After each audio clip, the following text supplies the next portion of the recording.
තමන්ට අනාගතයේ හොඳ කෙනෙක් ඕනේ නම් ගුණවත් කෙනෙක් ඕනේ නම් ඒකට කළ යුතු හොඳම දේ තමයි තමන්ගේ චරිතය පිරිසිදු යන තමන් හොඳ කෙනෙක් වීම.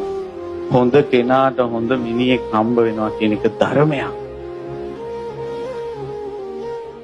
ධර්මයක්. ස්වාමියාගේ සම්පූර්ණ ආදරය ලබන්න මොකද්ද කරන්න ඕන කියලා තියෙනවා මේ සූත්‍රයේ බුද්ධ වචනේ. කළ යුත්තේ පිනමයි කියලා තියෙනවා. පින්බලෙන් තමයි ආදරය ලැබෙන්නේ. මොකද්ද පින් ආදරය මේ පින් බලවත් වෙන පින්. කෝටියක් කාමෙන් වෙච්ච පව් යට යවනවා බ්‍රහ්මචාරී භවෙන්. බඹසර කියන්නේ කෝටියක් කාමේ පව් යට යවනවා. අප්‍රමාණ පින් උපද්දවනවා. කොමක්ද බඹසර? තමන් තනියෙන්වත් බාහිර කෙනෙක් සමගවත් කාම සේවනයේ යෙදෙන්නේ නැහැ. ඒකට ප්‍රශ්නයක් එනවනේ මේ ෆෝන් වලින් වීඩියෝ බලන එක කොහොමද කියලා බඹසරත් එක්ක. ෆෝන් වලින් වීඩියෝ බැලීමේ අවසාන ප්‍රතිඵලය බඹසර කැඩෙන එක. කාමයේ කියන්නේ පින්වත් දරුවනේ ඕගයක්. ඕගයක් කියන්නේ සැඩබහ. ගහගෙන යනවා සීලේ සුන්නත් දූලි වෙනවා. ඒකට මේ ඉන්ද්‍රිය අසංවරයේ නිසා තමයි බඹසර රකින්න බැරි.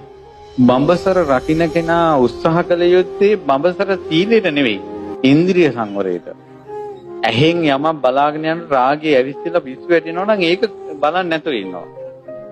කනින් යමක් අහනකොට ඒකෙන් පිස්සු ඇදීගෙන වගේ යනවා නම් ඒක අහන්න නැතුව ඉන්නවා. කෙනෙක් ඇසුරු කරනකොට රාගය ඉපැද්දෙනවා නම් එයා ඇසුරු නොකර ඉන්නවා. යමක් බලද්දී රාගය ඇවිස්සෙනවා නම් ඒ දේ නොබලා ඉන්නවා. පොතක් පතක් පත්තරයක් කියවද්දී කෙලිස් ඇවිස්සෙනවා නම් ඒ ඇසුරු නොකර ඉන්නවා. එතකොට බඹසර සීලය රැකෙනවා. ගොඩාක් අය බඹසර රකින්න බෑ කියලා සිල්පදේ ගැන විතරක් හිතනවා.